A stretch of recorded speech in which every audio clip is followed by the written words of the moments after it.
Welcome back to the second course stream of this week. So, Xu Xu, our writer for this week, born 1908 and lived until 1980. So, Xu Xu really lived through pretty much the entire 20th century, and he experienced a lot of the big social and political upheavals in China at that period. And his fiction, including his travel fiction, as you will soon see, touches on some of these events in really interesting ways. So Xu Xu studied philosophy and psychology at Peking University in the late 20s and early 1930s, when Peking University really was the most modern and progressive educational institution in China. And while he's a student, he gets very interested, especially in certain Western philosophers. Henri Bergson is one of them. He's a French philosopher. Now, he then moves to Shanghai in 1932, and we already mentioned that Shanghai was the publishing hub of China at the time. So if you wanted to be a writer, Shanghai was the place to be. And he falls under the auspices of Lin Yutang, right? You remember we mentioned him in the previous course stream, and he becomes an editor for some of Lin Yutang's journals, these literary and current affairs journals that were incredibly well received in Shanghai and in China at the time. The two most famous are the Analects, 论语, and This Human World, 人间世. So Xu Xu is an editor for them, but he also contributes. He contributes poetry, essays, and also fiction. And in his fiction, he embraces a cosmopolitanism and a cosmopolitan liberalism, and also a sort of exoticism. We've talked about exoticism a lot in the context of Paul Morand, right? There is a lot of Western exoticism, but we also find that in the writing of some Chinese writers at the time. And again, once you start reading that piece for this week, you will see, I think, what I mean by that. I have a quote here that's kind of interesting. Seek out the real within dreams. That's something else. That's a quote from one of his short stories at the time. But that's something that Xu Xu's narrators often do. They also sort of enter into dream worlds or almost fantasy worlds. It relates to some degree also to the piece that we are reading for this week. In 1936, he leaves for Paris to study abroad. He wants to spend some years in France studying.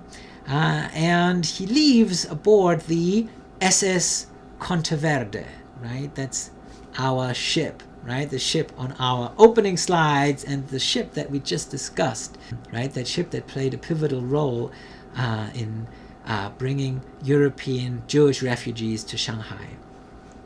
In 1937, he writes, probably while he's actually in France, that short story that we're reading for this week, The Jewish Comet, that displays precisely that cosmopolitanism and exoticism that was very popular with his Shanghai or Chinese readers at the time. But it also responds really to unique ways to the social fabric of Shanghai and the geopolitical developments in China, but also in Europe and really the rest of the world. Oh, and by the way, there's a photo of him from probably the 1940s, and below that is the cover image of 论语, the Analects, one of those journals that for which he was an editor and that were brought out by Lin Yutang. The Jewish Comet, then, is a story in which a narrator travels to Europe aboard an Italian steamship and falls in love with a Jewish secret agent who is fighting fascism in Europe. Fascism, of course, in Europe, Germany, Italy, and Spain is gaining more and more traction in Europe and is becoming increasingly a threat, right? A threat to world peace. And, the story is very much driven by a mix of mystery and exoticism that is very typical of Xu Xu's fiction at that time, and also of some other Shanghai writers at the time. But the story also really is a testimony to the interest that cosmopolitan, educated readers in Shanghai took in European politics and culture in general. It's one of the very few works of Chinese fiction that explores the presence of Jews in pre-war and wartime Shanghai. You will see that one of the people in the story, Sherkels, a Jewish tailor, has a store on Avenue Joffre, which was one of the main thoroughfares through the French concession, which was known for its elegant boutiques and bars and restaurants and cinemas, etc. And here on the right, you have a postcard of Avenue Joffre from around the 1930s. Now you will see that the story, right, explores, both the Jewish presence in Shanghai, but also, the growing threat and persecution of Jews in Europe. Now, the story was written in 1937, and I'm saying that because in hindsight, the story, and maybe in particular its ending, might appear to trivialize the unfolding tragedy of especially the Jewish people in Europe. However, in 1937, the story, and especially its female protagonist, and also probably the Chinese narrator who sort of becomes her accomplice, would have been seen as symbols of a global alliance fighting against tyranny, fighting against fascism, that also, of course, included and of which Chinese intellectuals very much saw themselves part of. Progressive Chinese intellectuals like Lin Yutang, like Xu Xu, and others. And of course, they themselves were increasingly under threat by Japanese militarism, Japanese fascism, if you want. Here's another photo which I kind of think is interesting. This is, of course, the Bund in Shanghai, in the international settlement, and the docks, right? This is where a lot of the passenger liners arrived. You see there's a tram stop in the foreground, and if you read the story, right, there's a reference. He says, would you like to go on board and see your cabin? Naturally, I wanted to see it, and so the two of us got on a tram to the docks, right? I thought this was sort of just a nice visual to align it with that one little passage in the story. Let's have a look at the opening of the story. When I awoke, all I could see through the porthole was the open sea. I immediately thought of her. Had she gotten sick? Had this big plan been abandoned after all? Yet when I got out of my bunk to have a cigarette, I saw two unfamiliar pieces of luggage.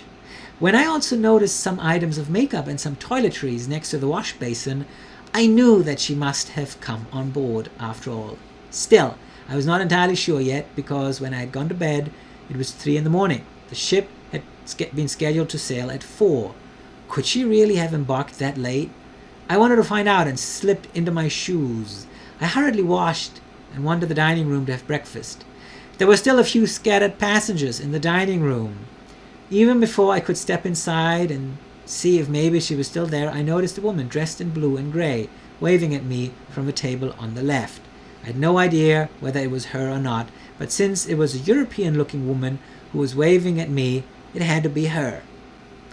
So here you have actually a photo of what I take to be the breakfast room, maybe, on board the Conteverde, and a European woman sitting there at the table. I think this is a European-looking man, maybe not a Chinese, like the narrator in our story, but again, I thought this would be nice to visualize what's happening in the story. And, this love affair that's developing here between a European woman and a Chinese man then essentially leads the narrator to really talk a lot about cultural differences between East and West, between China and Europe. And I think this is in part what makes the story really interesting, and something that I think you might want to explore in your reading response. So here's another example, and this is what I meant with these cultural differences between East and West. You think that in the short span of time that we have spent together, we could have already fallen in love, I asked. Love is the thing of an instant. Sometimes a friendship lasts for 10 years and there is no love, but then suddenly, in the spark of a moment, love is born. And it is the same kind of love as when you fall in love at first sight. You see, there is no correlation between love and time. At a loss for words, I got up from her bed and went to wash my hands. Took a knife to cut an orange in two, gave her one half. Seemingly in jest, she suddenly said, "Do you think we would be happy if the two of us were to get married for real?" "I haven't thought about it," I replied. "Do you think being married to a Chinese man would make you happy?" "You're not saying that interracial marriages are no good, are you?" she asked. "That's a fascist theory." "I'm not at all of that opinion," I said, and changed the topic.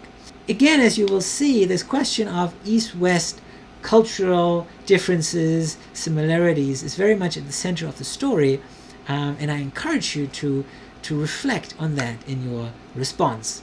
Now, The Jewish Comet, this short story then, is also one of very few Chinese works of fiction of that period that thematicizes the Spanish Civil War, which lasted from 1936 to 1939. So you see Xu Xu went to Europe round about the time when that civil war broke out, so it would have been very much on his mind. But it was also something that was closely followed in Shanghai. And of course, the Spanish Civil War, right, a war in which Republicans loyal to the left-leaning Popular Front government of the Second Spanish Republic fought against revolt by the nationalists. They were led by General Franco, a fascist who eventually emerged victoriously and subsequently ruled Spain as a dictator until his death in 1975. We briefly touched upon that. I think I mentioned that Langston Hughes traveled to Spain during the Spanish Civil War to write about it as a journalist, and lots of other writers went to Spain, usually in support of the Republicans. George Orwell, Hemingway, right? There were also a lot of leftist and communist writers who went there. And it's really interesting that Xu Xu, even though he didn't go to Spain, he didn't write about the Civil War from there, he makes it part of his fiction, and Chinese readers would have engaged with it through his fiction. So Xu Xu also infuses then this female protagonist called Catherine with double agency by making her Jewish and a fighter in the Spanish Civil War. Both the increasing victimization of Jews in Europe and the International Brigade's support of the Spanish Republic received, as I already mentioned, much attention in the Chinese media, especially in the pages of the Analects. Now, you might remember that when we talked about Paul Morand, that even Paul Morand sort of took an interest in Spanish politics, right? But he, of course, was very much on the other political spectrum, right? He was in opposition to leftist forces, and he probably would have supported the nationalists and Franco. What's again interesting is that, this protagonist's association with the Spanish Civil War is not, bereft of historical likelihood, because a lot of the volunteers fighting in the International Brigade were actually Jews. Another important detail that appears to be chosen really in response to political realities unfolding in Europe as Xu Xu traveled to Europe was that Mussolini and the Italian fascists actually supported Franco's forces in Spain with manpower and war machinery and ammunition. So you will see that that narrative strand in the story, again, is very much grounded in current affairs of the day.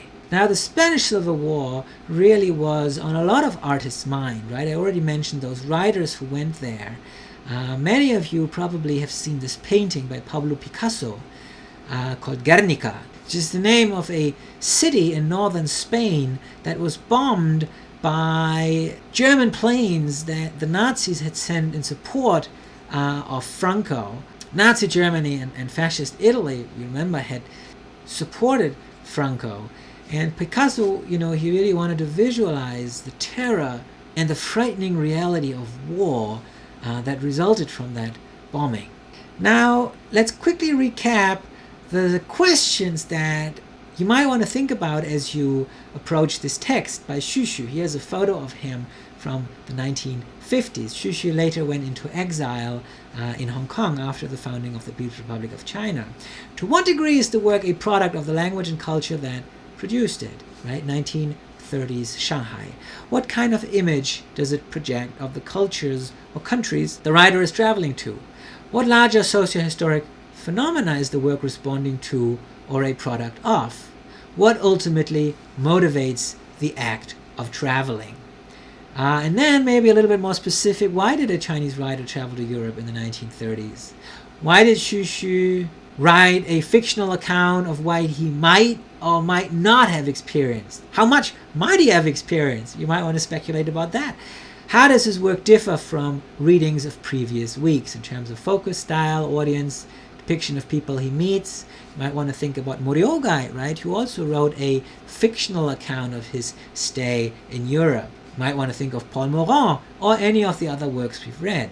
What can his work tell us about 1930s Shanghai, Europe, the world? What kind of picture or critique does he paint of his times and the places he visits? How does he perceive of cultural differences between China and the West?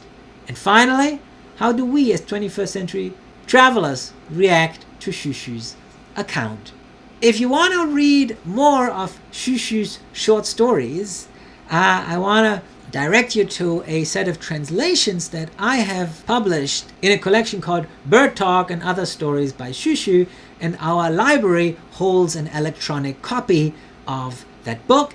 There is a URL to the library link, so please feel free to browse some more of those stories if you like. Now I want to say one closing word. We've talked a lot about the Japanese these past few weeks, and we've discussed a lot the impact of Japanese imperialism and Japanese militarism. Now, after the Japanese occupy Shanghai, they actually establish a ghetto in Shanghai for the European Jews. However, they refuse to hand over the Jews of Shanghai to the Nazis, even though the Germans several times had requested that the Japanese authorities in Shanghai do just that, to hand over the Jews, and that would have meant that they, would have been killed. But the Japanese just didn't do it. So the Jews in Shanghai were able to survive the war and the Holocaust in that way. Now, the Japanese in Shanghai also allowed wealthy Baghdadi Jews of Shanghai, like the Sassoons, we discussed them in the first course regime, to run relief organizations to support those European Jewish refugees, right? Most of them arrived without any means. And what's interesting is, you see those Baghdadi Jews who had come to Shanghai with the British from India were not considered British, right? They were considered fellow Asians, and they were not interned with the remaining British and Americans who were still in Shanghai at the time. And finally, and we want to discuss that a little bit more next week, a number of individual Japanese consular employees actually continue to provide exit visas to Central European Jews and essentially enable them to escape from Europe by way of Japan, and many of them actually ended up in Shanghai. If you're curious and you want to hear the account of one German Jew who managed to escape from Berlin with his family and arrived in Shanghai, I posted a YouTube clip on the PowerPoint, and I encourage you to watch it. And again, we might touch upon it next week when the questions of visas and transit visas is going to take central stage. But for now, I hope you will enjoy the Jewish Comet and the travels aboard the Conte Verde to Europe in the company of Xu Xu's narrator.